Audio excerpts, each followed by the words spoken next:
Universidad, en la Universidad de Zaragoza, en la Escuela de Ingeniería y Arquitectura, y dirige el grupo de investigación Ecología Industrial en el Instituto CIRCE. También es autora del libro Tanatia, límites materiales de la transición energética.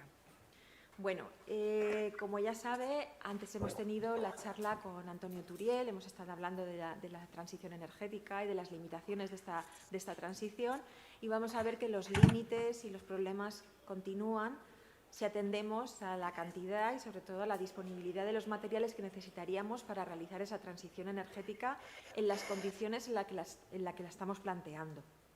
Les he comentado, Alicia, si puedes hablar un poquito alto porque va a empezar en la sala de al lado, no me preguntes por qué, un concierto de blues. Ah, entonces, vale. Tú Pues qué plan, yo no sé qué preferiría, ¿eh? Va a ser un poco disonancia cognitiva entre lo que tenemos aquí y lo que estamos escuchando. Pero nada, que intentes hablar un poquito alto para que te escuchemos bien. ¿Se me oye bien? Sí. Sí, vale. Bueno, pues muchísimas gracias a todas, a todos por haberme invitado a esta sesión.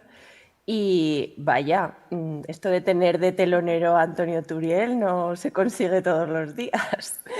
Bueno, supongo, bromas aparte, que él ya pues, os habrá puesto en contexto y os habrá adelantado algunas cosillas relativas a lo que yo os voy a explicar esta mañana. Voy a compartir mi presentación y a ver si soy capaz. Vale. Se ve, ¿verdad?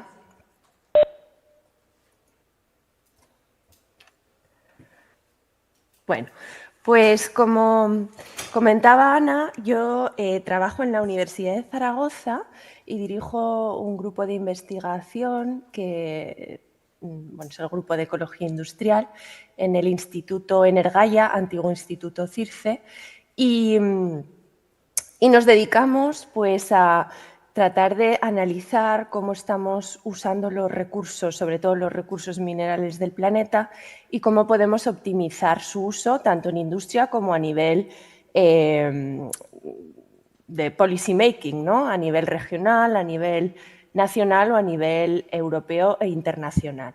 Entonces, lo que os voy a mostrar hoy aquí son los resultados de algunas de nuestras investigaciones. He de decir que la investigación obviamente es un proceso dinámico y que pues los modelos cambian, sobre todo nadie tiene la bola de cristal, pero por lo menos estos modelos nos permiten entender hacia dónde nos dirigimos si continuamos con las tendencias actuales, ¿no? Y considerando pues, lo que la Tierra de momento nos da y que sabemos que existe. Entonces, bueno, pues lo más importante en ciencia, como sabéis, es cuestionarse absolutamente todo y eso es lo que hacemos, ¿no? Yo pertenezco a, mi instituto de investigación es un instituto de energías renovables y eficiencia energética, con lo cual podréis imaginaros que para nosotros las energías renovables son fundamentales, pero no por ello nos cuestionamos el despliegue de las energías renovables y cómo, digamos, cuáles son los inconvenientes asociados a este despliegue, ¿no? Entonces, la primera pregunta que nos hacemos, y parece de perogrullo, ¿no? Pero es que hay que hacérsela, es si efectivamente las energías renovables reducen las emisiones de CO2, ¿vale? Cada uno de vosotros pues, podéis tener una idea en general.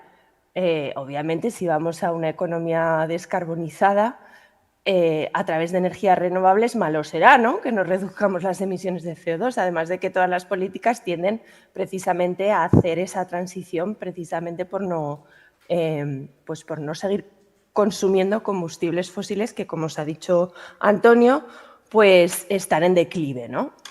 Entonces, para ello, pues estudiamos cuál es el ciclo de vida pues, de una economía fósil o el ciclo de vida de una economía 100% descarbonizada. Entonces, en una economía fósil, pues obviamente una central térmica, por ejemplo, basada en carbono, basada en gas natural, necesita ser alimentada continuamente por carbón, gas natural, energía nuclear, por petróleo. Centrémonos en la fósil, ¿vale? Y obviamente esa combustión de combustibles fósiles implica pues, una emisión de CO2, clarísimamente. Luego, además, bueno, pues, esa central térmica pues, necesita unas pequeñas, no son grandes infraestructuras, pero comparado con la cantidad de energía en forma de combustibles fósiles que les estamos metiendo día a día, pues obviamente es muy pequeña, ¿no?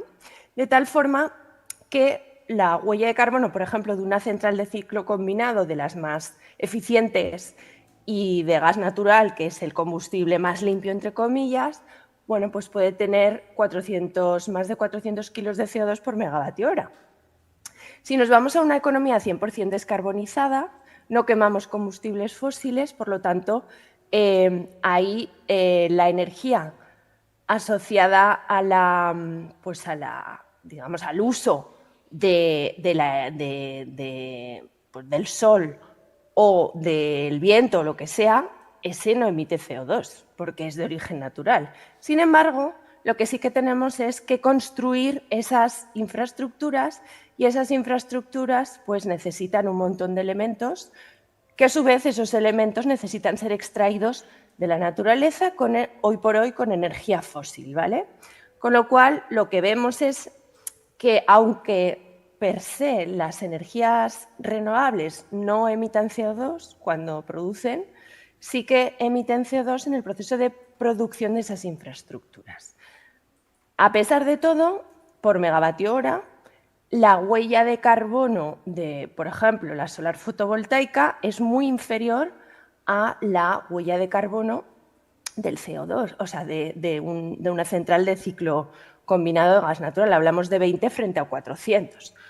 Luego, fijaros que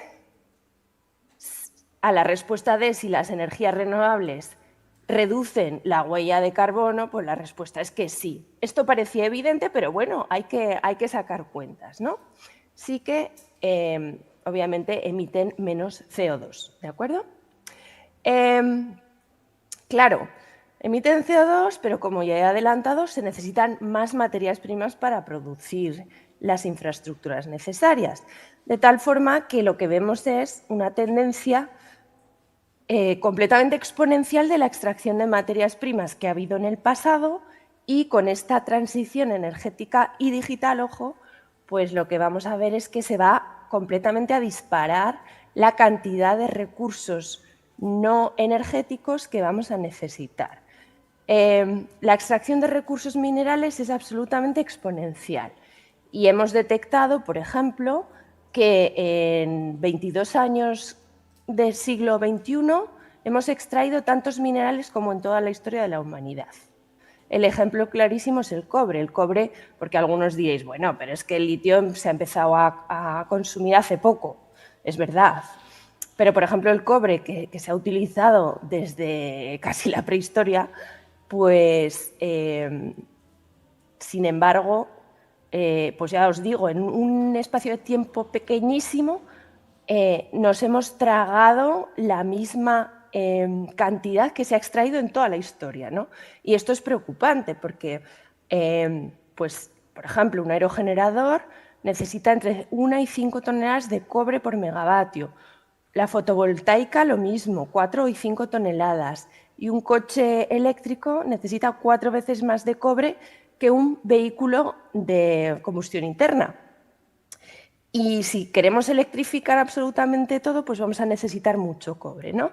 Luego, esto es preocupante, puesto que para seguir extrayendo tenemos un inconveniente. Y aquí nos topamos con las leyes de la termodinámica. Y es que, claro, si tú vas extrayendo yacimientos que cada vez son más escasos, pues lo que ocurre es que tienes que ir a lugares más remotos, más profundos, con unas técnicas más agresivas, y eso implica más energía por unidad de producto extraído, implica más emisiones de CO2 porque esta energía hoy por hoy es fósil implica más agua, implica en general más impacto ambiental, ¿no? Así que aquí tenéis minas que hemos estudiado, miles de minas que hemos estudiado de todo el mundo y vemos ese comportamiento exponencial, que lo que dice es que a medida que la concentración que tenemos en el eje horizontal va reduciéndose, va tendiendo a cero, la energía se dispara. Y esto es una evidencia, como la podemos ver, por ejemplo, en las minas más importantes de cobre de Chile y en otras minas, ¿no? Hablando del cobre, ya os había adelantado que necesitamos 4 veces más de cobre en un eléctrico que en un convencional y 12 veces más en la eólica que en una central térmica. Entonces, todas estas grandes necesidades que se están esperando de aquí al 2035, 2050, implica que vamos a tener que duplicar la demanda, o vamos a duplicar la demanda de cobre.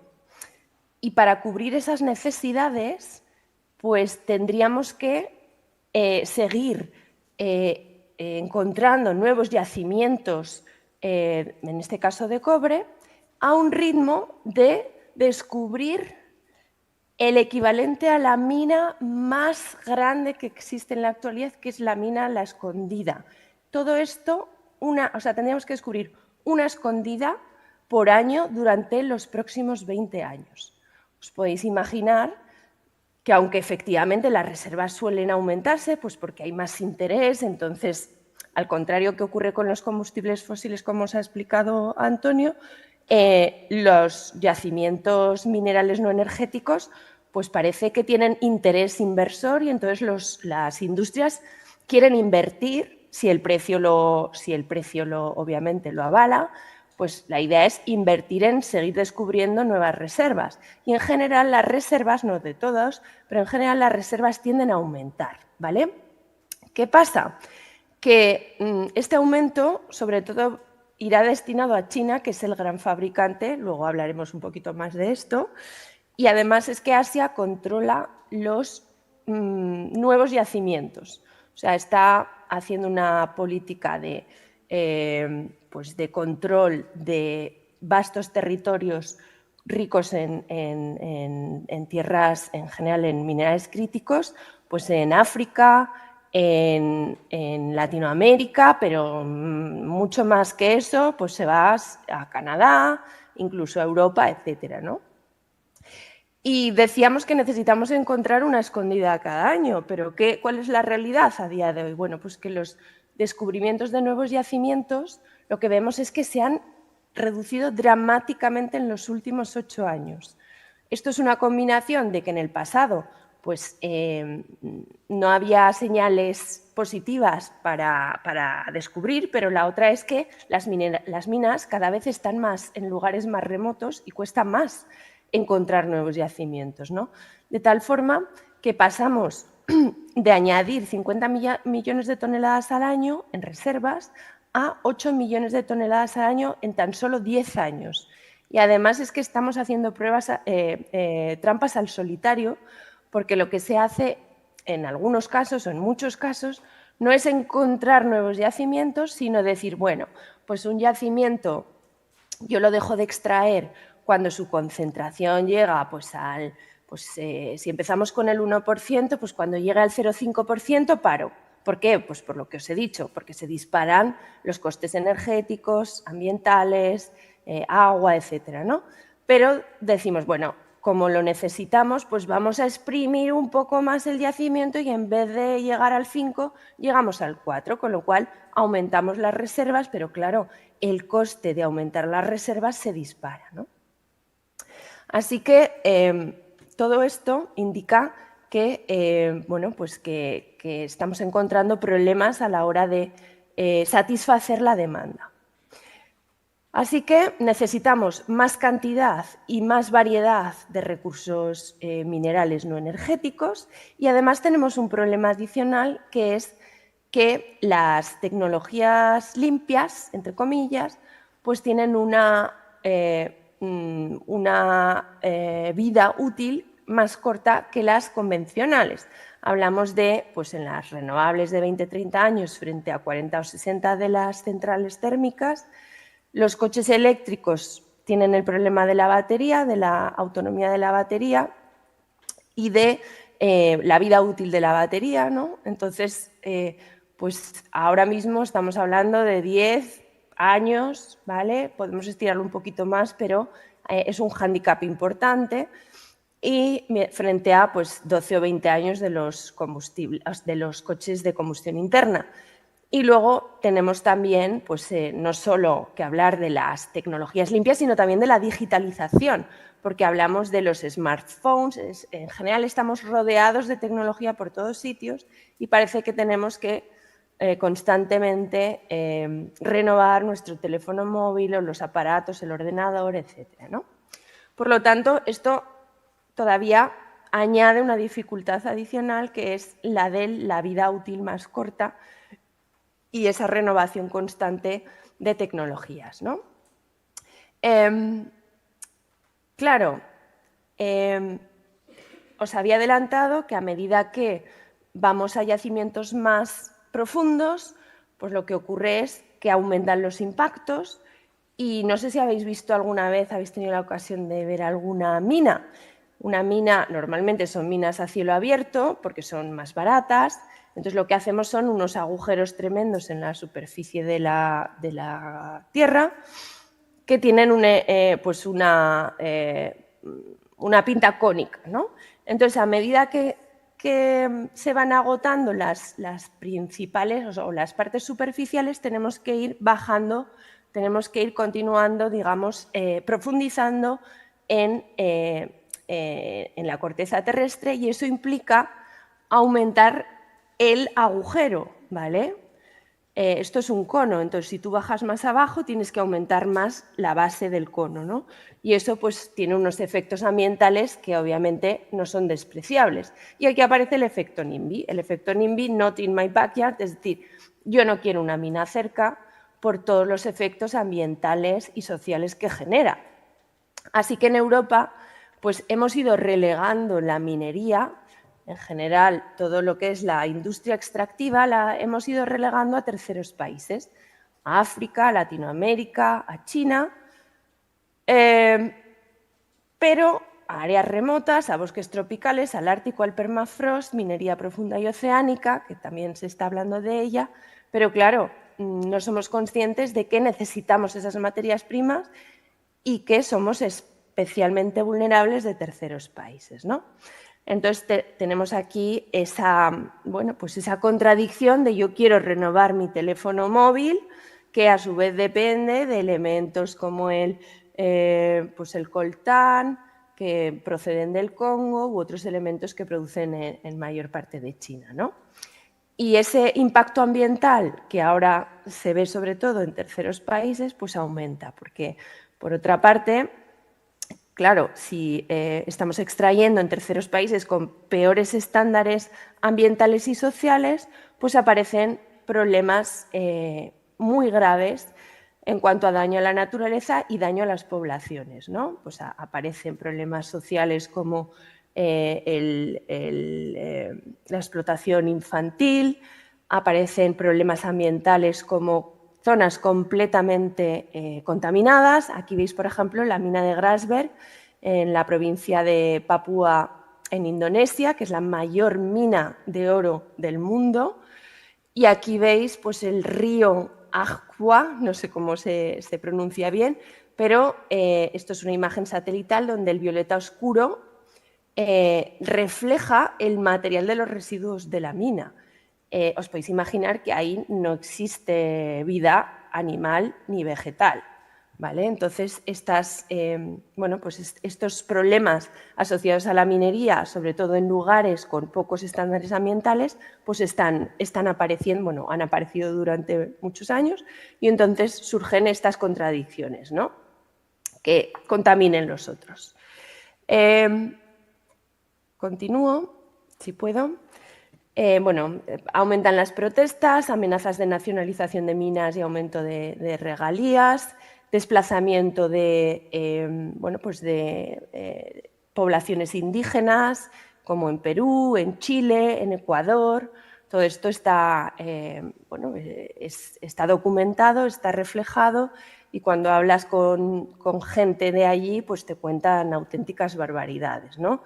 Entonces, bueno, pues nos aparece esa disyuntiva, ¿no? ¿Queremos una mina en Europa o en España o preferimos que lo hagan otros? No se sabe de qué forma.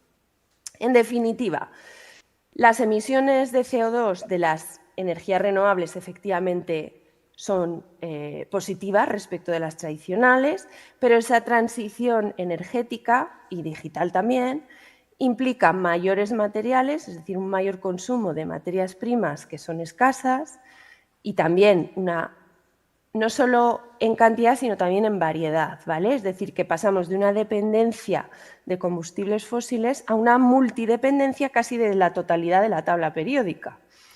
Y cada elemento pues, no es homogéneo en su aparición en todos los países, sino que hay determinados países que van a tener la hegemonía a la hora de suministrar esas materias primas, ¿no? La energía asociada a la minería va a aumentar por el efecto que os he dicho de que, claro, más extracción implica minas más degradadas y, por lo tanto, mayor energía asociada a la extracción y más residuos materiales e impacto, ¿no? Luego tenemos pros y contras, como en todo. La pregunta es cómo hacer que al final el balance sea positivo. Otra de las preguntas que nos hacemos es si las energías renovables son las principales devoradoras de materias primas. ¿Qué opináis vosotros? ¿Qué creéis? Espérate, a ver que encuentre el micro. ¿Alguien quiere decir algo?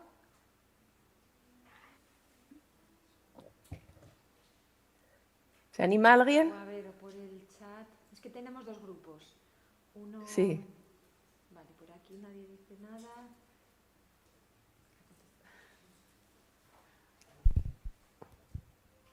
Yo diría que no, que es más el consumo de los bienes de consumo, por decir algo. Vale, muy bien. Pues vamos a ver, porque claro, yo esta pregunta también me la he hecho, nos la hemos hecho, ¿no?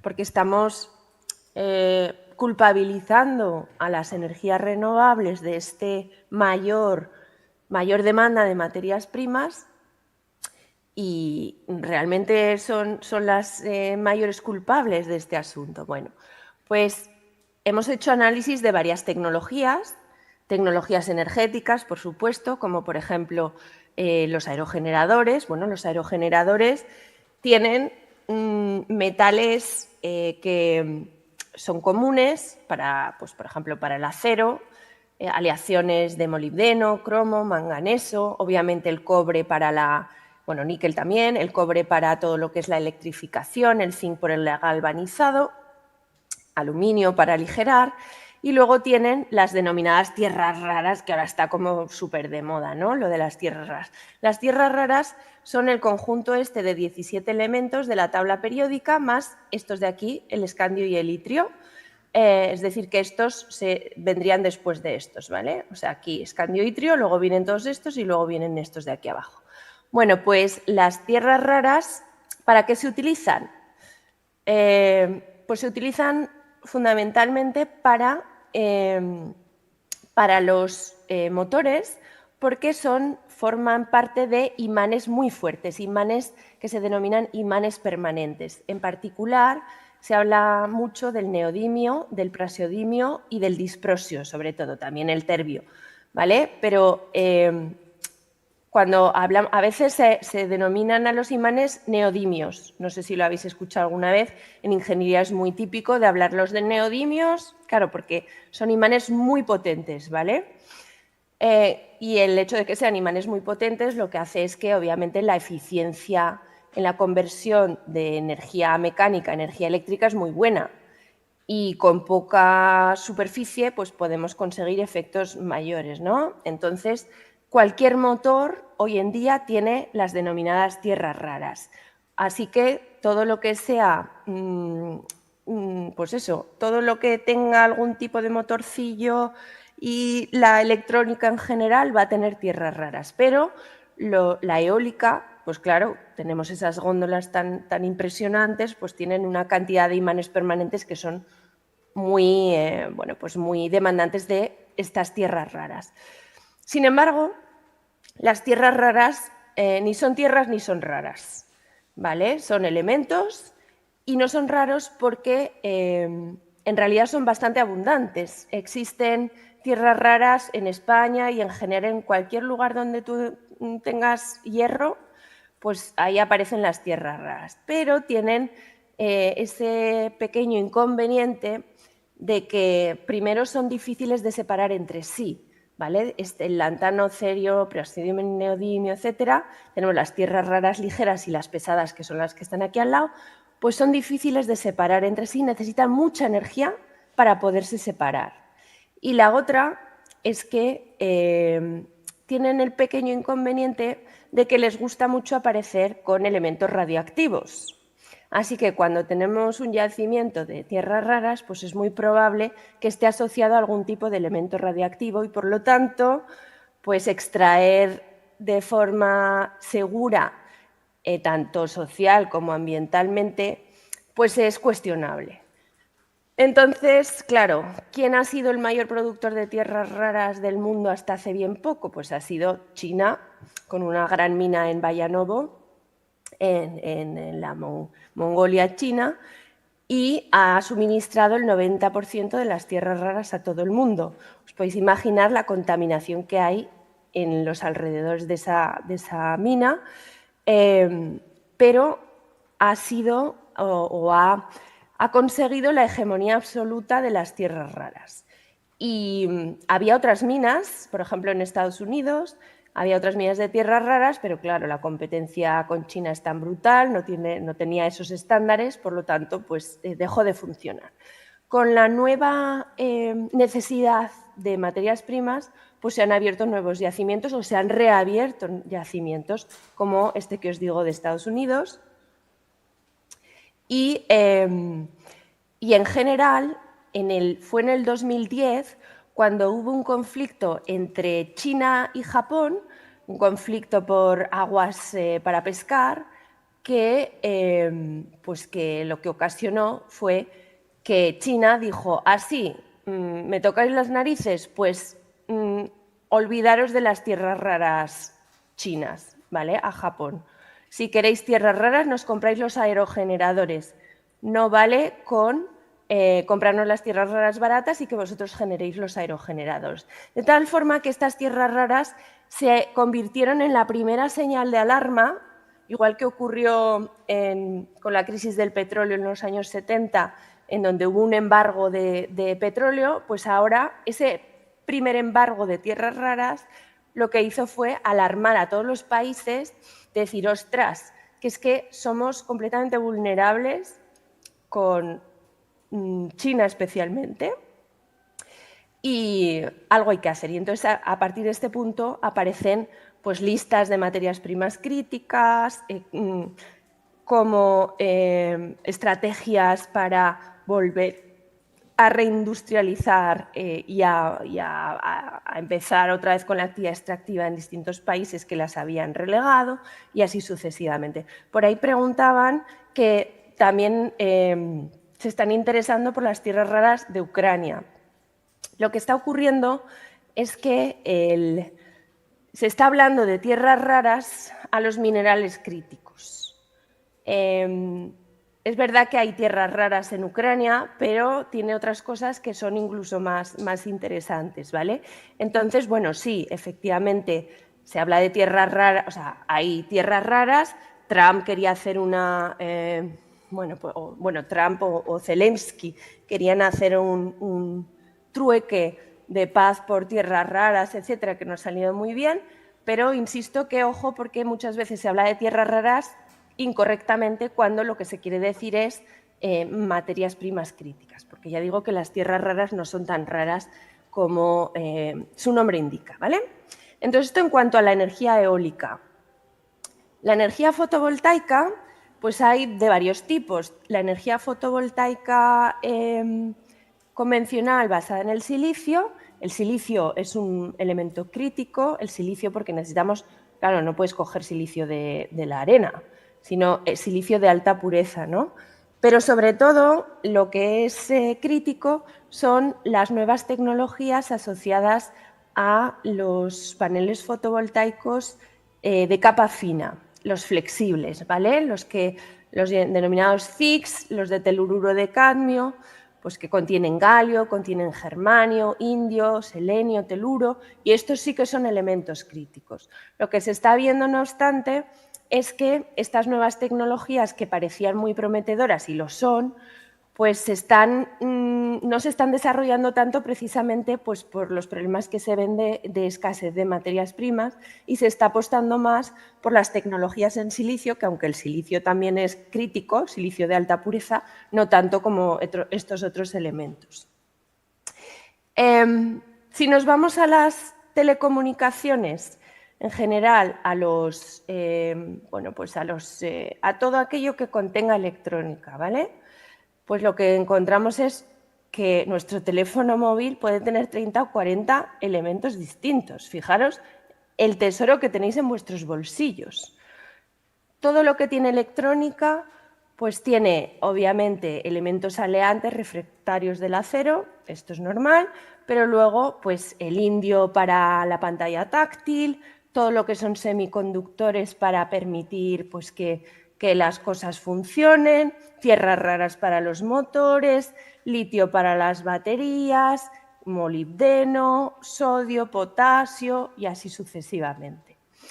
Y lo mismo, esto pasa lo mismo con el vehículo eléctrico, solo que el vehículo eléctrico en realidad es un ordenador con ruedas, pero además pues, contiene todos esos elementos de la tabla periódica, prácticamente todos los que se emplean hoy en día pues para todas las aplicaciones, pero es que además lo emplea en cantidades ingentes. O sea, un vehículo eléctrico pues puede pesar 1.500 kilos, de los cuales pues obviamente la gran mayoría es acero, pero contiene también, por toda la electrónica que tiene, pues contiene una cantidad muy importante de distintos elementos que son extremadamente escasos. Así que, ¿cuáles son las tecnologías que mayor demanda acumulada se espera de aquí al 2050?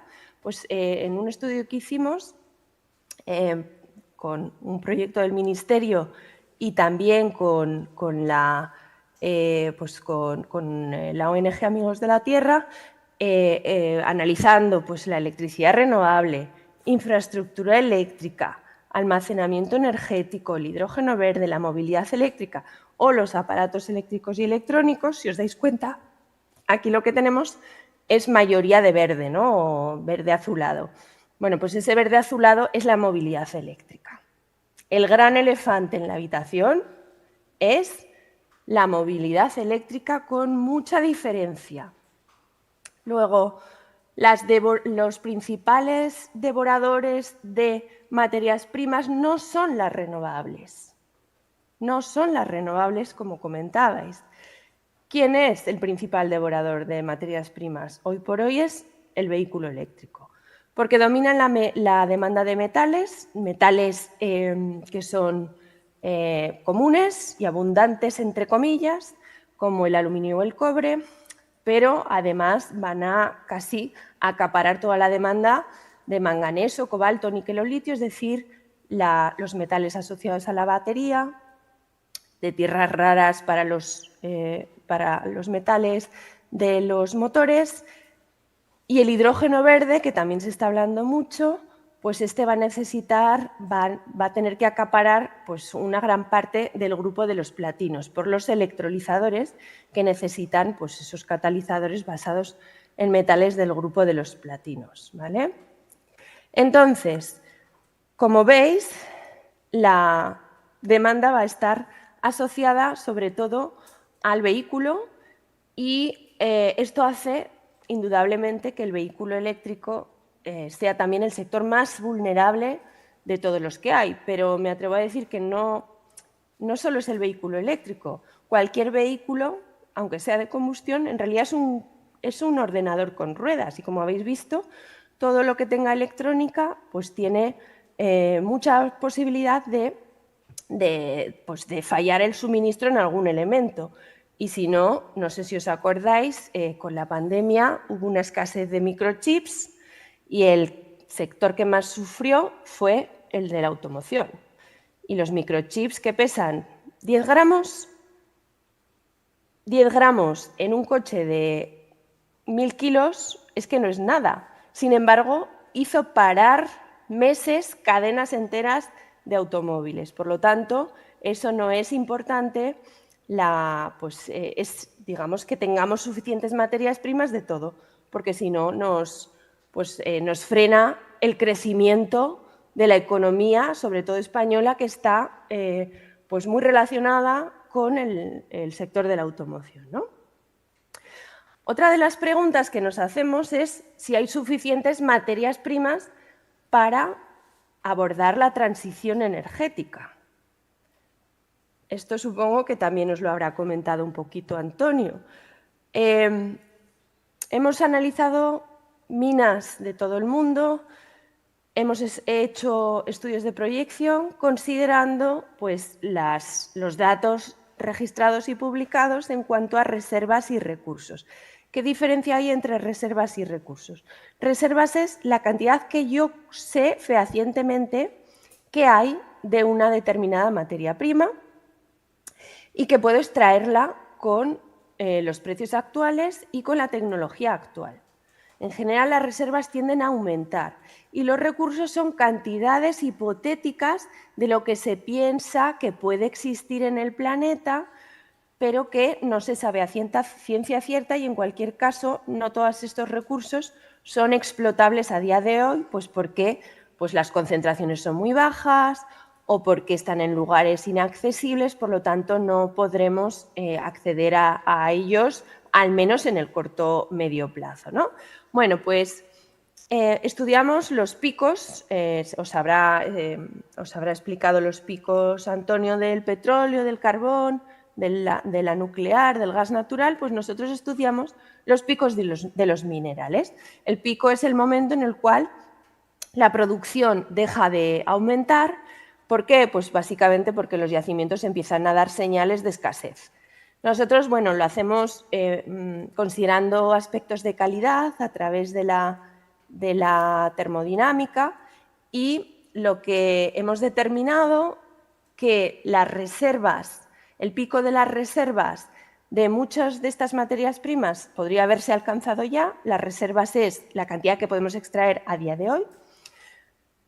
Pero lo que es más preocupante es que el pico de los recursos, es decir, esas cantidades que todavía son hipotéticas, que no llegaremos a alcanzarlas en el medio plazo, pues ese pico podría alcanzarse antes de que acabe este siglo y muchos de ellos antes de que acabe la mitad de este siglo, ¿no?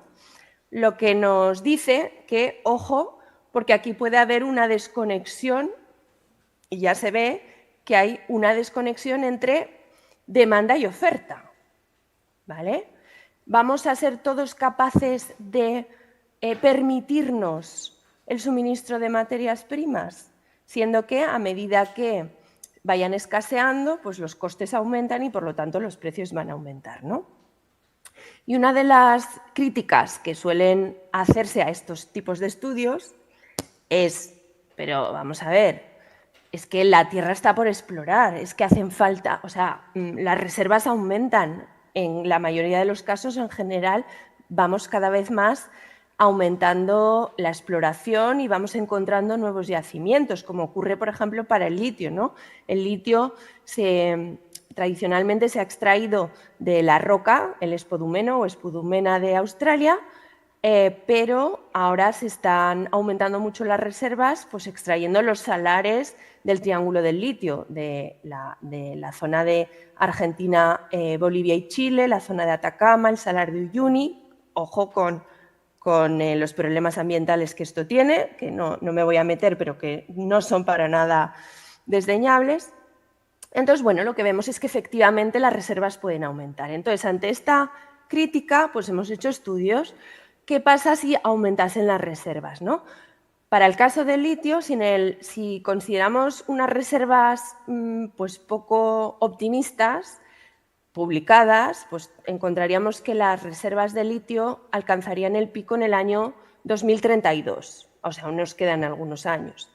Si consideramos publicaciones más optimistas, de 40 millones de toneladas, lo alcanzaríamos en el 2037. Si duplicásemos las reservas, pues nos llegaríamos al 2049. Si esas reservas las volviésemos a duplicar en el 2060 y si nos fuésemos a los recursos o incluso a los mares, pues vemos que pasamos del 60 al 78. Fijaros que el salto es de 5, 10, 15, 20 años. ¿Pero qué es eso en la historia de la humanidad? ¿O qué es eso en la historia ni siquiera de la humanidad, sino de la vida de un ser humano, ¿no? No es nada. Entonces, la pregunta que nos hacemos es, aunque aumenten las reservas, que aumentarán, la velocidad de extracción que llevamos a este ritmo es tan auténticamente brutal que nos tragamos las nuevas reservas en años, en meses. ¿Estamos dispuestos a sacrificar los polos, Groenlandia que se habla, los océanos, las selvas tropicales por alargar la agonía 5, 10 o 15 años? Entonces, esa reflexión es la que nos tenemos que hacer, ¿no? ¿Hay suficientes materias primas para satisfacer la transición energética y digital? Esa es la pregunta a la que hacía referencia al principio. Pues este que os presento es un estudio que hemos hecho para el caso del territorio español, considerando el PENIEC, que es el plan que tenemos para las energías renovables pues de aquí al 2050, ¿no? Bueno, pues si todo el mundo hiciese la transición que se está planteando en España y en Europa, y considerando que somos el 0,6% de la población mundial, considerando una fracción equitativa a nuestra población, que sería el 0,6% de las reservas, obviamente esto es una aproximación muy a grosso modo y tiene pues, muchas desventajas o muchas críticas, pero bueno, esto nos da un indicador, ¿no?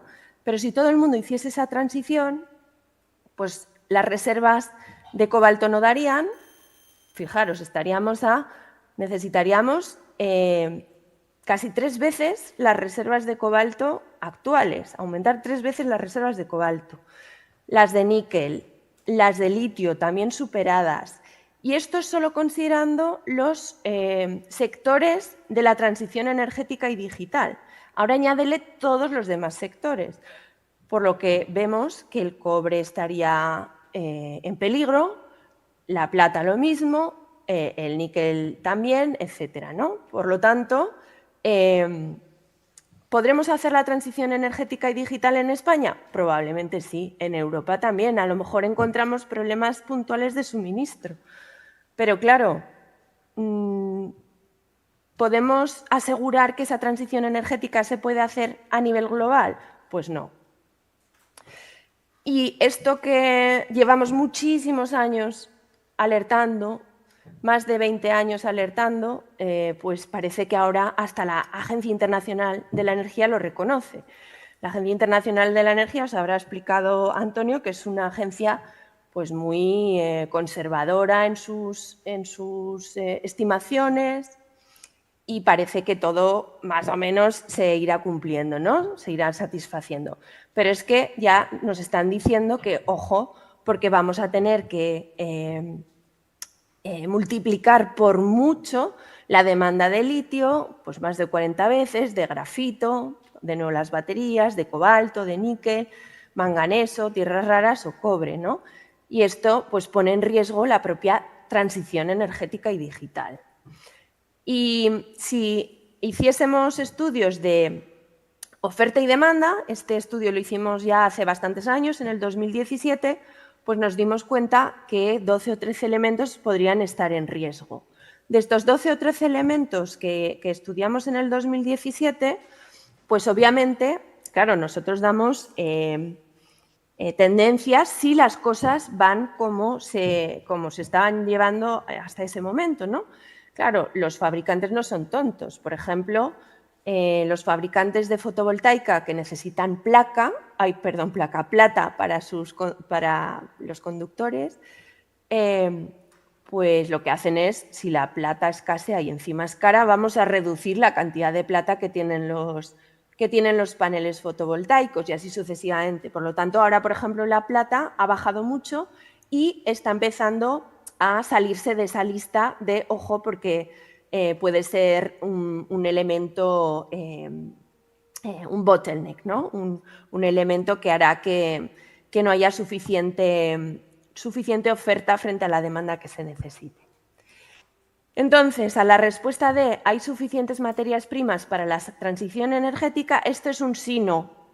Sí, probablemente en el norte global, no para todo el planeta si lo quisiese hacer, ¿vale? Considerando la justicia global, pues la respuesta es que no.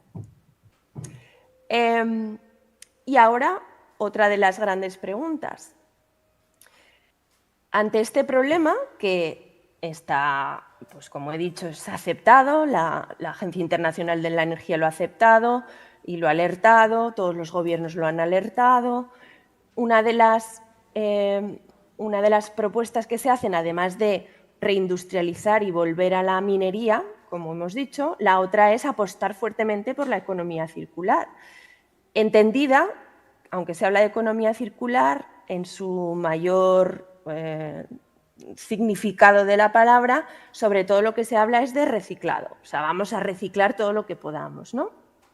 Y ahora la pregunta que nos hacemos es si el reciclaje podría eventualmente sustituir a la minería. ¿Podríamos vivir exclusivamente del reciclado y olvidarnos de la minería? ¿Y ese reciclaje podría superar los cuellos de botella esperados para 2050? Y así, pues, esos picos de demanda que lo pueda asumir pues, todas las cantidades de materias primas secundarias que proceden del reciclado, ¿no? Bueno, pues os voy a dar algunos datos también que hemos obtenido de nuestros estudios. Algunos esperanzadores, por ejemplo, en vuestros teléfonos móviles, que sepáis que hay más concentración de oro que en la mina más concentrada del mundo. Estamos hablando que en el PCB de los teléfonos móviles, en las placas electrónicas, tenemos en torno a 860 gramos por tonelada. Y en la mina Turquoise Ridge de Nevada, estamos hablando de entre 8 y 10 gramos por tonelada. Luego, estamos hablando de que en vuestros teléfonos móviles hay casi 100 veces más de concentrado de oro que en las minas más concentradas. Y diréis, ¿y esto? ¿Por qué no se recupera, no? Bueno, en primer lugar, necesitaríamos muchos teléfonos móviles, obviamente, para, por ejemplo, fabricar un anillo de 90 gramos de oro puro. Estamos hablando de 5.000 y pico teléfonos móviles, ¿no? Pues que esto puede ser como todos los teléfonos móviles de alguna facultad de vuestra universidad. No sé cuántos alumnos sois, pero vamos. Pero esto ya se ha podido hacer. De hecho, en Tokio, en el año 2020, bueno, 2021 porque fueron las Olimpiadas, teníamos que 80 toneladas de aparatos eléctricos y electrónicos se generaron los 30 kilos de oro que se necesitaban para fabricar las 1.600 medallas de oro que se otorgaron a los deportistas. Luego, es posible. Hay tecnología capaz de realizar esto. Pero, ¿cuál es la cruda realidad? La cruda realidad es que justamente esos elementos que son escasos y que se necesitan para la transición energética y digital se recuperan en porcentajes de menos de un 1%. Todos los que están en rojo, fijaos las tierras raras, todos los semiconductores que son necesarios para los teléfonos móviles, muchos de los refractarios, todo esto pues, está francamente en unas concentraciones ridículas. ¿Y por qué no lo recuperamos? ¿Hay alguien que quiere participar? No, No, perdona, que es que me he quedado sin boli, estoy buscando uno. A toda Ah, vale, vale. Ok, ¿por qué no lo recuperamos? Pues porque básicamente, bueno, por varias razones. La primera, porque todos esos metales raros, metales críticos, mejor dicho, pues que están en las tecnologías, sobre todo digitales, simplemente no se recuperan, o sea, no se recogen. Así que el 80% del valor de las materias primas críticas se pierden simplemente porque no recogemos adecuadamente todas estas tecnologías que las contienen. Muchas de ellas, y ahora os pregunto, ¿quién tiene algún teléfono móvil viejo en el cajón de sus casas? Que levante la mano. La han levantado casi todos, ¿eh? Claro, pues es así. Pues justamente esas tecnologías son muy valiosas en cuanto a materias primas que contienen, ¿no? Pero además, algunas que se llevan, lo que ocurre es que, que simplemente no se recuperan de forma adecuada. O sea, se recupera el cobre, se recupera el aluminio, se recupera a lo mejor el acero, pero los elementos críticos simplemente se pierden, ¿no? Así que del reciclado, pues el aluminio representa el 50% del valor del reciclado, porque el hierro se recupera mucho pero tiene poco valor, y el 99% de los metales críticos simplemente no se recupera o se subcicla, es decir, que aparece pues, en la matriz de un acero reciclado o de un aluminio reciclado perdiendo toda su funcionalidad. Y lo que vemos, por otra parte, esa es una razón muy importante, que es que simplemente no se recogen, y la otra razón muy importante es que lo que vemos es quimiodiversidad en nuevas tecnologías. Mayor número de productos y materiales que tienen mejores prestaciones, reducción en tamaño y peso, pero que son imposibles de reciclar funcionalmente. ¿Y esto por qué? Pues porque lo que hacemos es mezclar muchos elementos en pequeñas cantidades, pero ¿qué pasa cuando tú mezclas? Mezclar es el proceso más entrópico que existe. Entrópico en el sentido de que tú, cuando mezclas, es fácil, mezclar azúcar y sal es fácil, pero si nos equivocamos y mezclamos azúcar y sal, ahora trata tú de desmezclar el azúcar y la sal. Pues directamente tiramos la mezcla, ¿no? Pues es lo que estamos haciendo con las tecnologías. Mezclamos muchas cosas, dando nuevas funcionalidades, nuevas características de resistencia, etcétera, pero lo que hace es que desmezclarlo es tan difícil que directamente no vale la pena aportar toda la energía que sería necesaria para recuperar una poca cantidad de oro, de cromo, de indio o lo que sea, ¿no? ¿Entendéis, no? Y por otra parte, lo que hemos descubierto es que aquellas tecnologías, haciendo un análisis de aparatos, de equipos eléctricos y electrónicos, aquellas tecnologías que parecen ser más eficientes desde un punto de vista energético, resulta que son menos sostenibles desde un punto de vista de materiales. Vaya, vaya, vaya, la que hemos liado. Y efectivamente, ahora mismo pocas personas tienen una bombilla incandescente. Una bombilla incandescente tiene un filamento de wolframio, un casquillo de aluminio y poco más.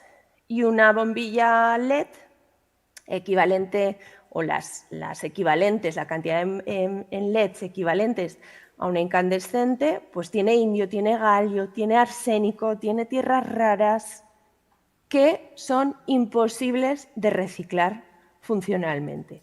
Y lo mismo con las fluorescentes. Una fluorescente pues tiene fósforos, tiene tierras raras, tiene mercurio y la llevamos a reciclar, sí, pero las fluorescentes no las llevamos a reciclar porque contienen metales críticos, sino que la llevamos a reciclar por el mercurio que contienen. Es decir, nuestros procesos de reciclado están orientados a recuperar lo gordo, lo básico, que es el acero y el aluminio y un poco de cobre, o evitar que contamine. Y ese mercurio procedente de las fluorescentes de casi todos los puntos de recogida de España, yo lo he visto en una industria que está especializada en esto, pues a lo mejor a lo largo de un año pues tiene 1 kilo o bueno, un botecito de mercurio puro. ¿Y sabéis qué hacen con ese mercurio puro? Pues lo almacenan en un lugar controlado, pero no vuelve a la cadena de suministro. ¿Por qué? Pues no lo sé, nadie lo sabe, porque las normativas están pensadas en, ojo, que no contamine, no, vamos a recircular lo máximo posible las materias primas, ¿no? Y lo mismo con el sector de la automoción, que trabajamos mucho como es el sector más vulnerable, pues hay que hacer lo posible para evitar esa vulnerabilidad, ¿no? Aquí tenéis una representación del consumo energético en el eje horizontal con el consumo de materias primas, expresado en términos de exergia, considerando, digamos, la rareza física de los metales, es decir, la calidad de los metales. No es lo mismo 1 kilo de cobre que 1 kilo de oro o 1 kilo de platino, ¿vale? Entonces, por eso lo expresamos en términos termodinámicos. Bueno, pues un SEAT 600 era muy ineficiente energéticamente hablando, pero estaba hecho de chapa y poco más. A medida que ha ido mejorando la tecnología, ha ido mejorando la seguridad, las prestaciones, ha ido mejorando el consumo de energía unitario, ojo, unitario, no quiere decir que a nivel global del transporte hayamos mejorado, sino unitario, hemos reducido el consumo de energía a costa de un mayor consumo de materias primas. Esto más o menos era poco, pero fijaros cómo está aumentando y el aumento es de nuevo exponencial, hasta llegar, bueno, estos son los vehículos convencionales, que son ordenadores con ruedas, aunque siguen siendo de combustión, pues la cantidad de recursos minerales es enorme. Pero es que el coche eléctrico es un auténtico devorador de materias primas, por muy eficiente energéticamente que sea. Con lo cual, la vulnerabilidad que tiene a día de hoy el coche eléctrico es brutal, ¿vale? Entonces, os vuelvo a la pregunta que había planteado inicialmente. ¿Podemos cubrir el reciclado de todas estas tecnologías que he explicado si mejorásemos las tasas de reciclado? Es decir, si satisfaciésemos los objetivos que se establecen en Europa, que son muy ambiciosos, de recogida y reciclado. Digo que son muy ambiciosos porque han puesto el número tanto sin pensar, porque no saben que realmente los materiales están mezclados y que separarlos es muy difícil. Pero bueno, así de la ignorancia es muy atrevida, ¿no? Y a veces las cosas pues, pueden ser positivas, porque al final pues hay que darle al ingenio, ¿no? Bueno, pues si satisfaciésemos esos objetivos tan ambiciosos, para el caso del territorio español, que ya digo que es muy complicado que lo consigamos alcanzar, el reciclaje cubriría alrededor del 57% de la demanda esperada de aquí al 2050. Obviamente, esa demanda será máxima al final porque las tecnologías se irán recuperando al final de su vida útil, que será mucho más adelante. Y además, pues el fin de vida de un vehículo eléctrico pues lo tendremos, llegará a los desguaces pues dentro de 10 años. Y las tecnologías asociadas a la recuperación de las baterías, etcétera, no están maduras ahora. Entonces, bueno, el mejor de los escenarios nos habla de que podría cubrir menos de un 60%, que es una cifra buena, ojo, o sea, esto está muy bien.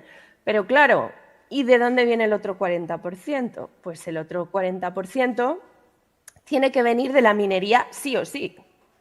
Sí o sí.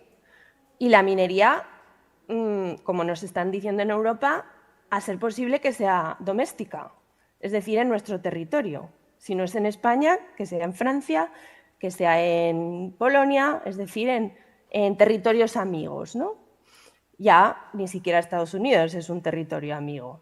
Entonces, tenemos que seguir tirando de la minería. Y la pregunta es, vale, vamos a aliviar las necesidades de materias primas procedentes de la minería con el reciclado, pero a pesar de todo, ¿seremos capaces de alcanzar los objetivos de la transición energética a nivel global si todo el mundo hiciese la transición que se plantea en España y en Europa?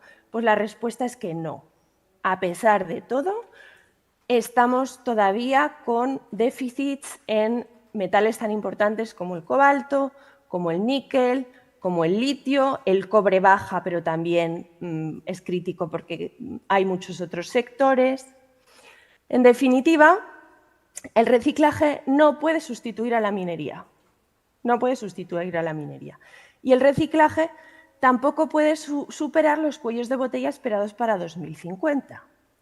Dicho esto, alivia bastante las necesidades de materias primas, pero esas necesidades las aliviará en un plazo de medio-largo plazo.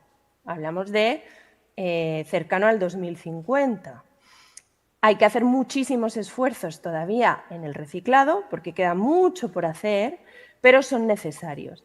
Y a pesar de todos estos esfuerzos tan asombrosos que tenemos que hacer en el reciclado, a pesar de todo, todavía vamos a necesitar de la minería y además las reservas tendrán que aumentar muchísimo y esto es algo cuestionable, ¿vale? Entonces, la última pregunta que os planteo y ya voy acabando. ¿Hay otras opciones para no superar los límites materiales? ¿Qué opináis? Me dicen que sí, a ver. Que sí. Pasando el micro, por fin.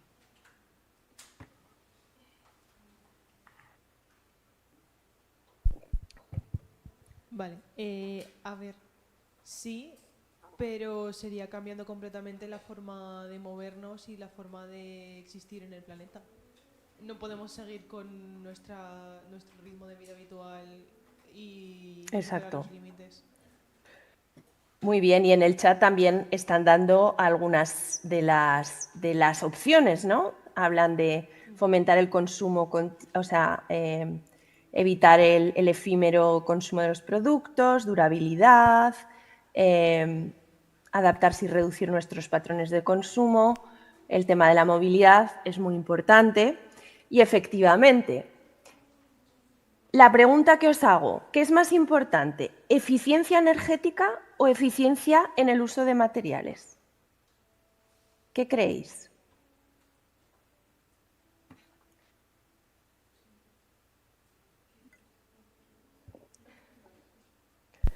Bueno. Carlos, en el chat dicen el uso de materiales. Sí, aquí opinamos yo creo lo mismo. En el uso de materiales. Sí. Pues yo diría que ambas. Son importantes ambas. Ambas son importantes. No podemos olvidarnos de una porque eso es lo que ha estado ocurriendo hasta ahora. Hemos tenido una vista túnel de decir, vamos a centrarnos en la eficiencia energética y nos olvidamos de los otros problemas. Y ni siquiera la eficiencia energética y la eficiencia en el uso de materiales son suficientes. O sea, hay que abrir la mente a absolutamente todo. Aquí no incluyo el tema social, el tema ambiental, que esos son patas absolutamente fundamentales y hay que abordar todos.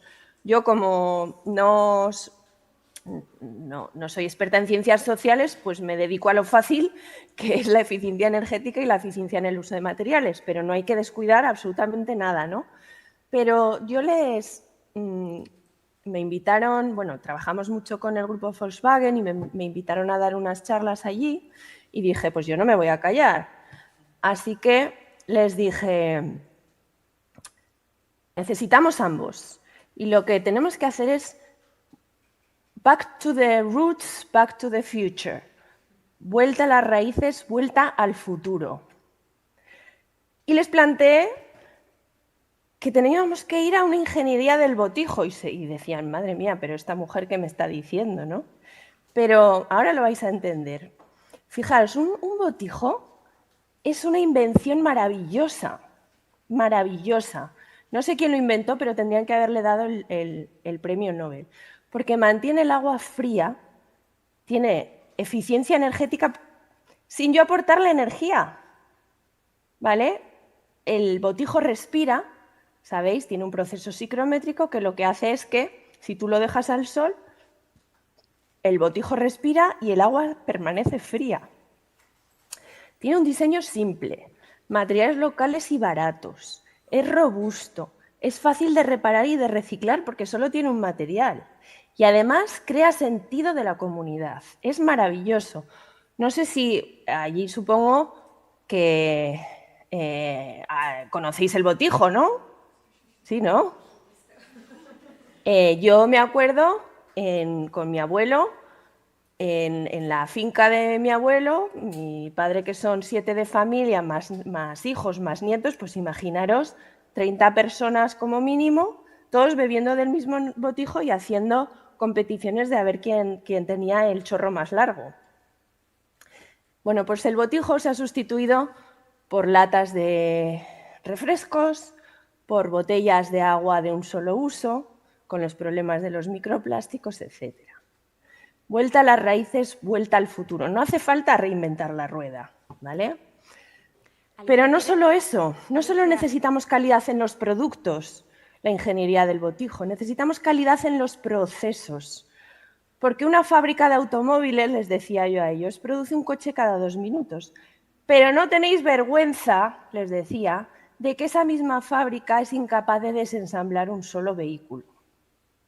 Por lo tanto, en el diseño de productos hay que asegurarse de que estos puedan ser fácilmente desensamblables para tener una estrategia pieza a pieza. Para una economía realmente circular, en realidad es espiral porque no podemos cerrar completamente los círculos, los productos no tienen que convertirse en una fuente de materiales. Esa no debe ser nuestra aspiración. Nuestra aspiración es que los productos sean duraderos y que si al final llegan a su vida útil, pues que sean una fuente no de materiales, sino de piezas de repuesto. Porque así pues, seremos eficientes tanto en el uso de los recursos como en el uso de la energía asociada pues, a toda esa extracción que no tendremos que hacer, ¿no? Aplicando distintas medidas pues de reducción, sobre todo, como por ejemplo extender la vida útil de los productos, acelerar el reciclaje potencial, limitar el tamaño de las baterías. Esto es importante porque con los coches con los coches de combustión os había dicho que el SEAT 600 era muy ineficiente energéticamente y que a medida que íbamos avanzando, pues cada coche se ha hecho más eficiente. Sí, se ha hecho más eficiente, pero ¿qué pasa? Que tiene una potencia mayor y al tener esa potencia mayor consume más combustible. Es decir, que es más eficiente, pero en el cómputo global consume más combustible. Pues esto llevamos el riesgo de lo mismo con las baterías. Las hacemos con mayor autonomía, más eficientes, pero las hacemos más grandes y por lo tanto consumimos más materiales. Luego el tiro nos sale por la culata, es lo que se denomina el efecto Jevons o el efecto rebote. Pues si limitamos el tamaño de las baterías, también evitaremos ese efecto rebote.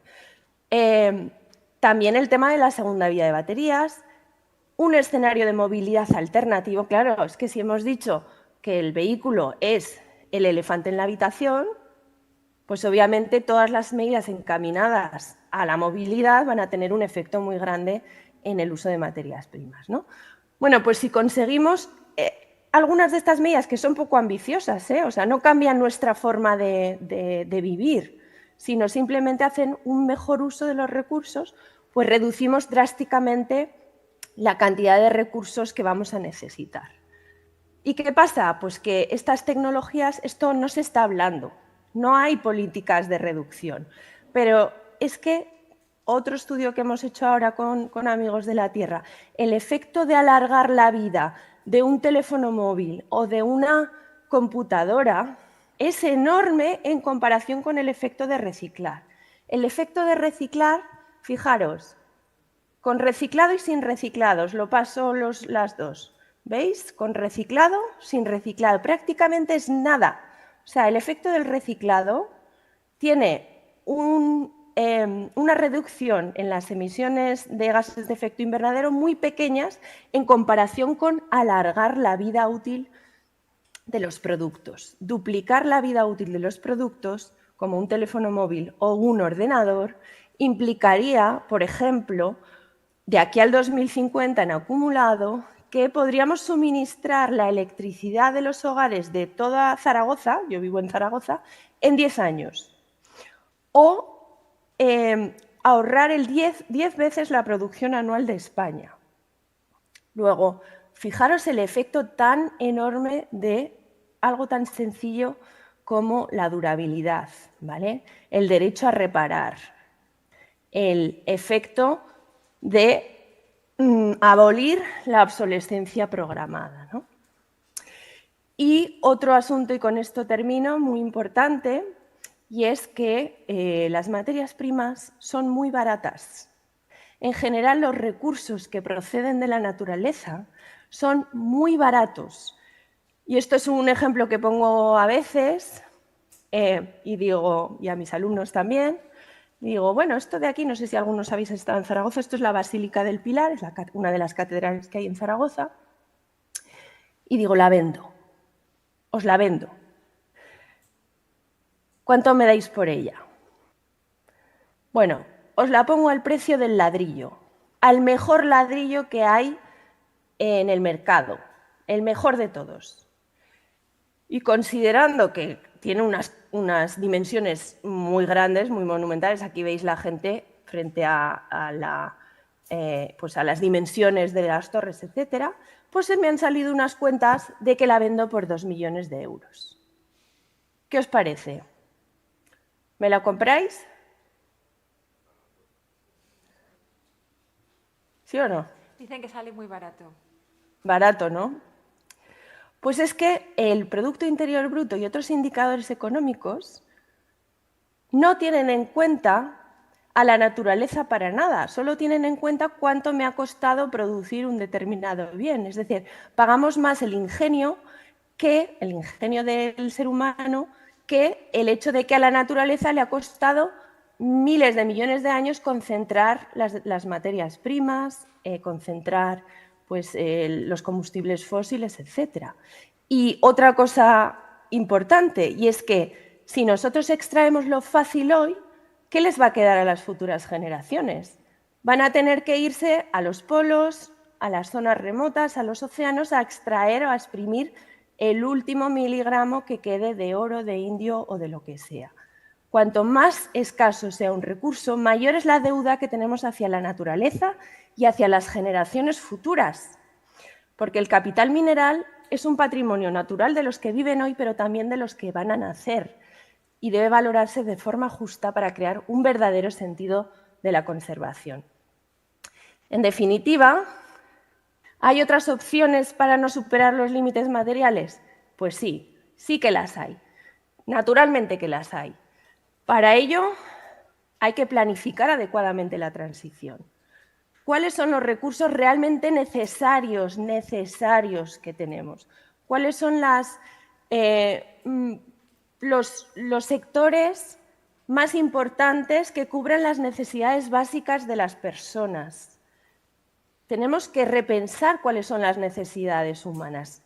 ¿Queremos tener cada familia 2 coches eléctricos en nuestra casa? ¿Queremos renovar cada 2 años el teléfono móvil de los 4 integrantes de nuestra casa? Hay que reducir drásticamente el consumo.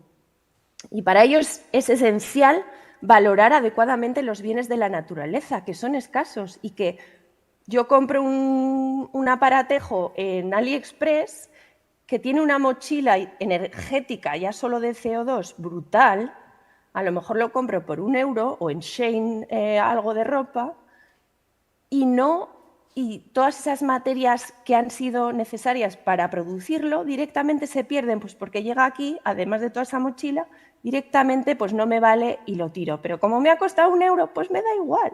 Sí, claro, a ti te da igual, pero toda esa mochila de irreversibilidades que se ha generado hasta llegar a tu casa para nada, pues es brutal y se está, digamos, desperdiciando, ¿no? Por lo tanto, necesitamos medidas de suficiencia y de justicia social.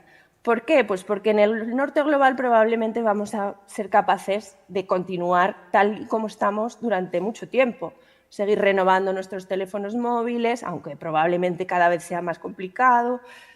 Seguir comprando pues, o haciendo instalaciones masivas de renovables, apostando a tope por el vehículo eléctrico. Ojo que, sobre todo quiero que quede claro que yo no es que esté en contra ni del vehículo eléctrico ni de las energías renovables. No, para nada. O sea, hay que hacerlo todo, ¿eh?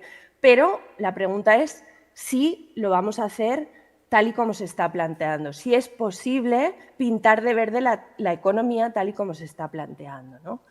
Porque tenemos una responsabilidad con las futuras generaciones y queremos nuestros hijos, nuestros nietos, cuál va a ser su futuro, qué futuro les vamos a dejar, ¿no? Y si continuamos a este ritmo, pues el futuro pues va a ser, me temo, que de bastante escasez. Bueno, pues con esto os dejo para que me hagáis preguntas si queréis. Aquí tenéis algunas de las publicaciones por si queréis profundizar en estos temas. Esto es un libro de divulgación, este es más científico, y estos son los dos últimos informes que hemos sacado con Amigas de la Tierra, donde aparecen los datos de todo esto que os he explicado, que son gratuitos y os los podéis bajar. Así que muchas gracias y estoy a vuestra disposición.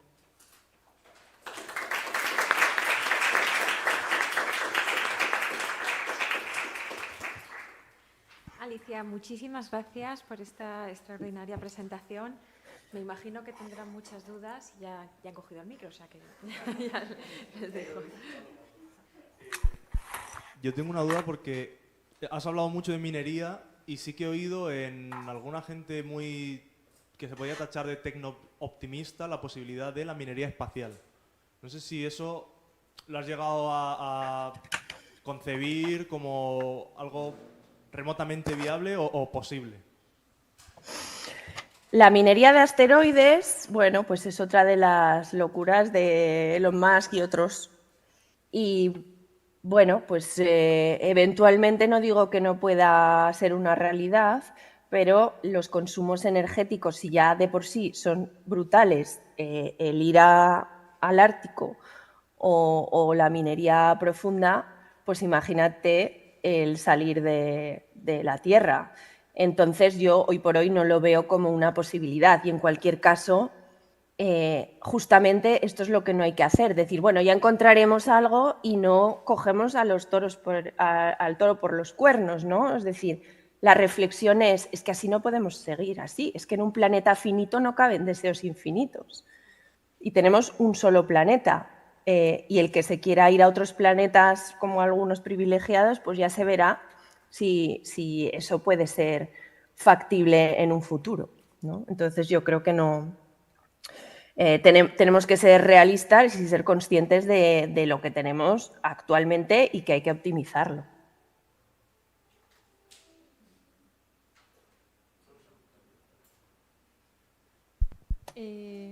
Bueno, yo tenía un pequeño aporte sobre lo que has dicho antes del botijo, que igual tampoco tiene mucho que ver. Pero yo no soy de Agost, pero sé que tienen como mucha cultura alfarera y mucha tradición alfarera, y hace un tiempo intentaron como volver a poner de moda el botijo, porque tenía mucha tradición de hacer botijos en Agost. Y justo lo has mencionado y me he acordado del tema, pero... Agost es un pueblecito de aquí, de la comarca de Alicante, sí, del Alacantí, que está especializado ¿cómo se llama? En alfarería, justo. Sí. Ajá. ¿Me puedes traducir? Porque es que se oye muy mal, Ana. ¿Se me oye ahora bien? Ahora mejor, sí. Que eso, que en Agost tienen mucha tradición alfarera e intentaron poner de moda otra vez el botijo hace unos años. Me acuerdo que vi un vídeo como promocional del botijo porque estaban intentando ponerlo de moda otra vez. Pues muy bien, me parece. Fenomenal. A tope con ello. Yo lo apoyo.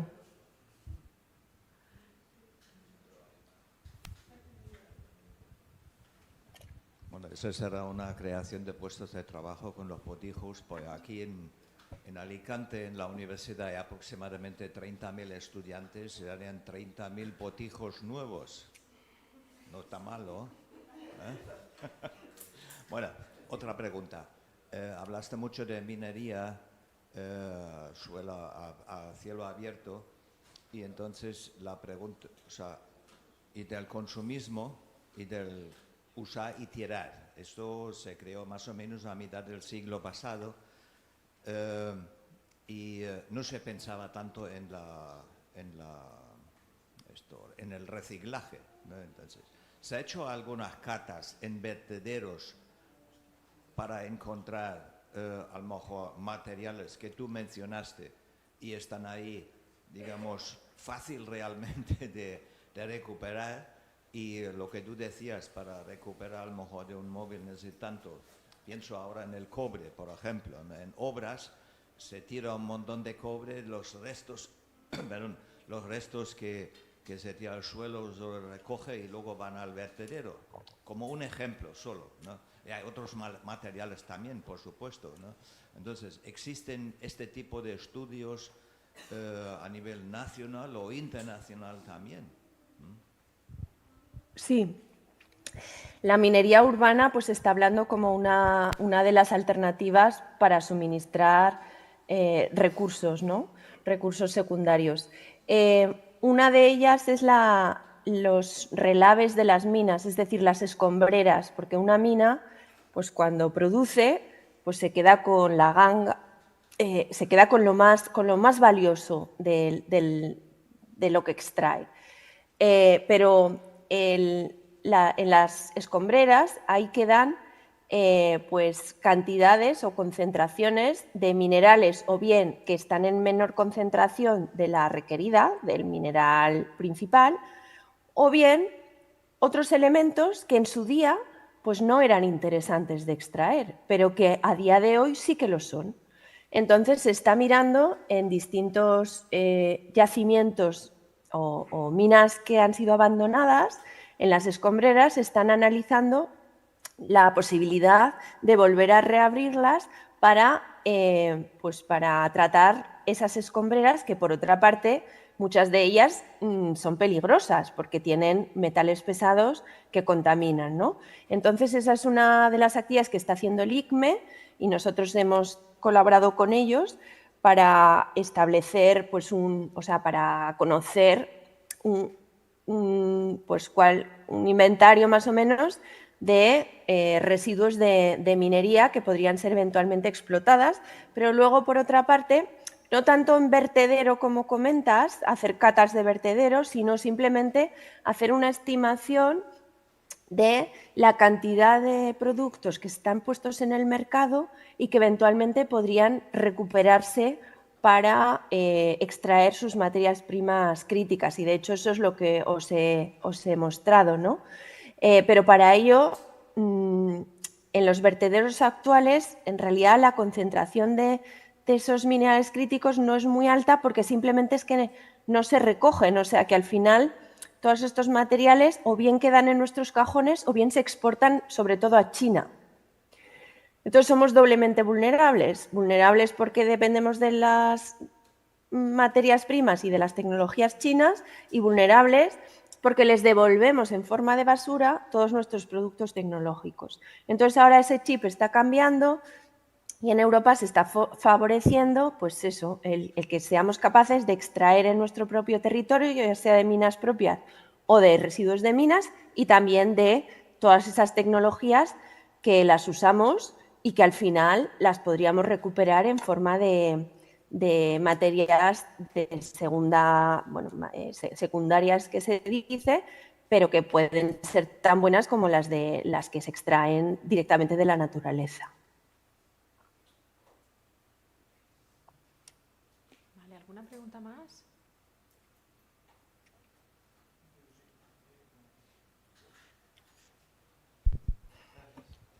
Bueno, primero, muchas gracias por la charla, me ha gustado bastante. Yo que estudio química veo una tabla periódica y me motivo, la verdad. O sea que me ha gustado, la he seguido.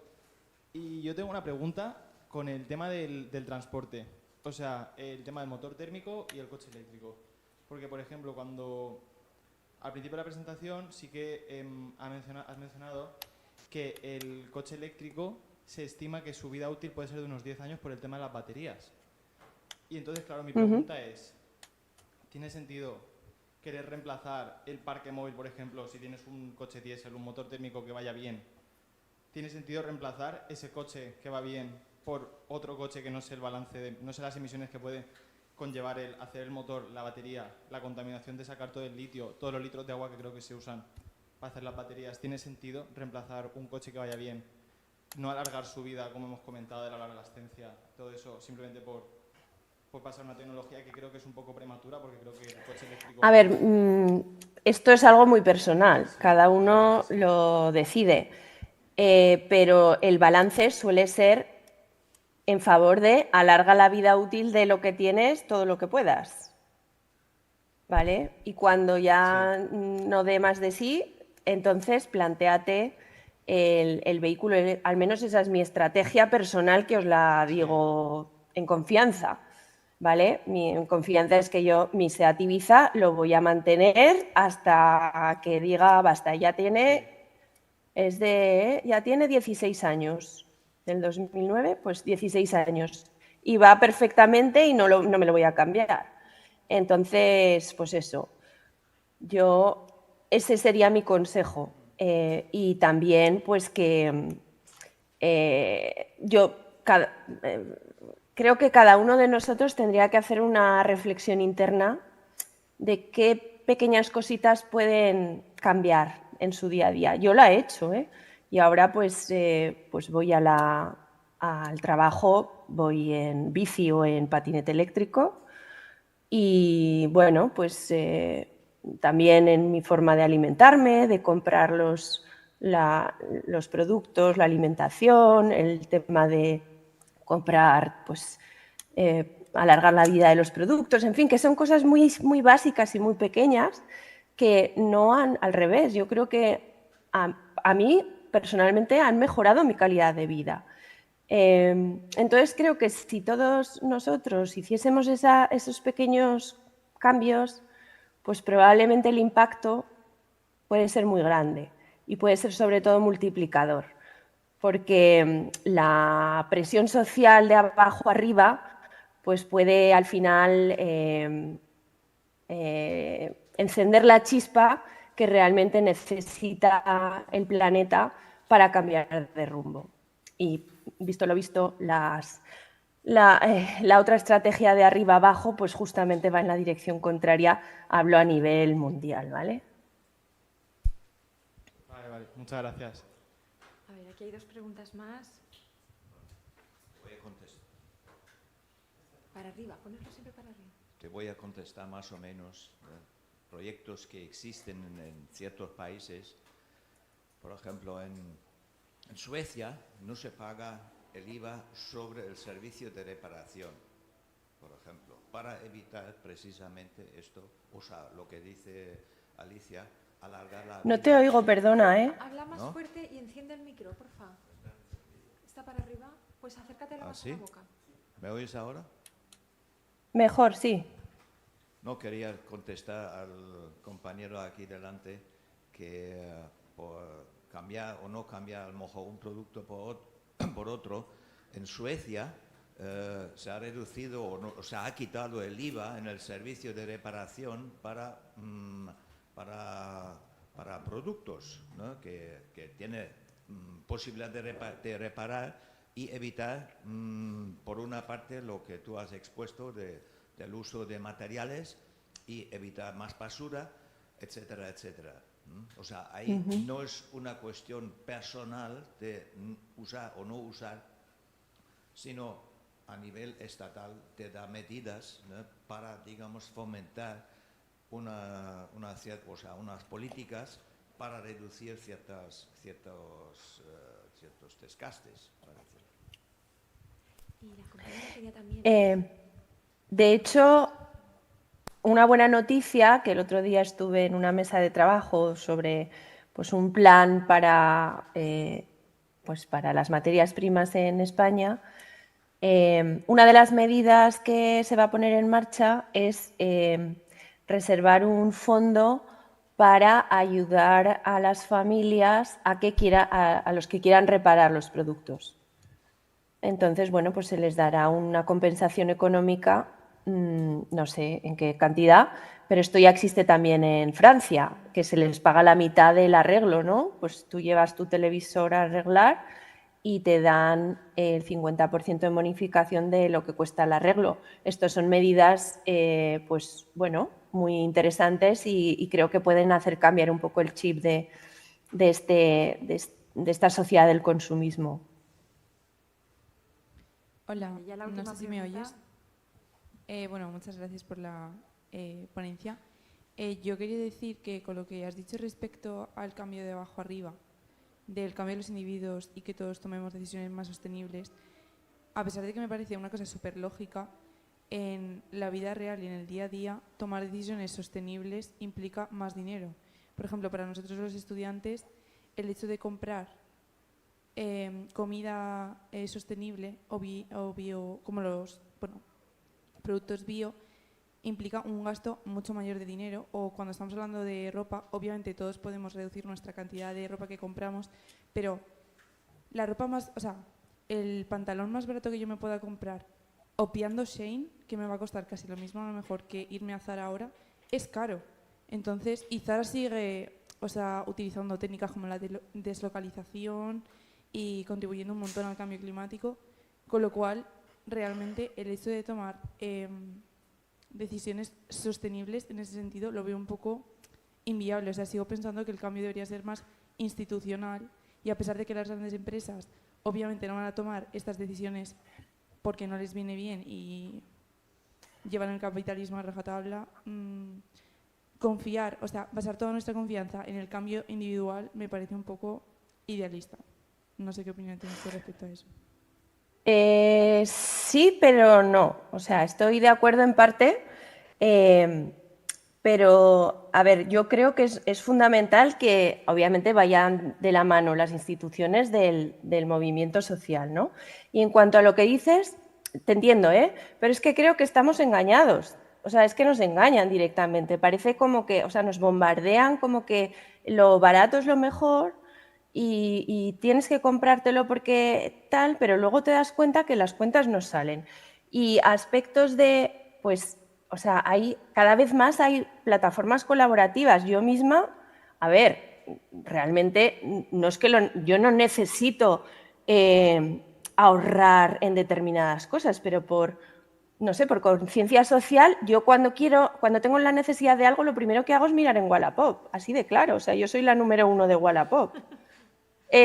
Con mis amigas, cada 6 meses lo que hacemos es, pues miramos en nuestros armarios y nos intercambiamos ropa. Y vamos tan geniales.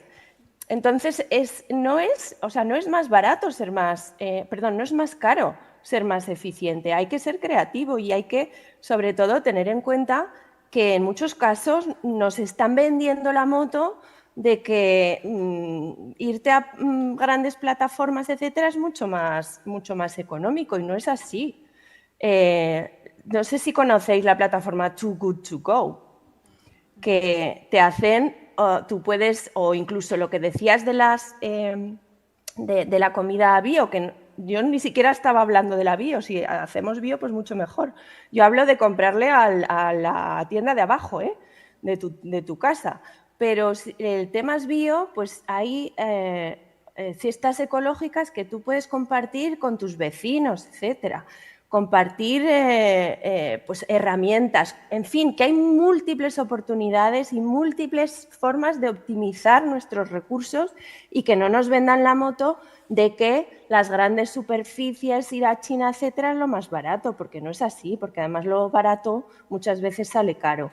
Entonces, ese pequeño esfuerzo, o sea, no tenemos que decir, como esto es mucho más difícil, me rindo y paso de todo. No. Vamos a hacer una reflexión porque cada uno de nosotros y de nosotras tiene también su responsabilidad y obviamente las instituciones también, pero si nosotros decimos hasta aquí, pues probablemente las instituciones se pondrán las pilas también. Esa es mi opinión, pero te entiendo, te entiendo esa visión que tienes y bueno, pues en algunos casos pues es verdad que nos engañan. Gracias. Bueno, ya están las preguntas, ¿verdad?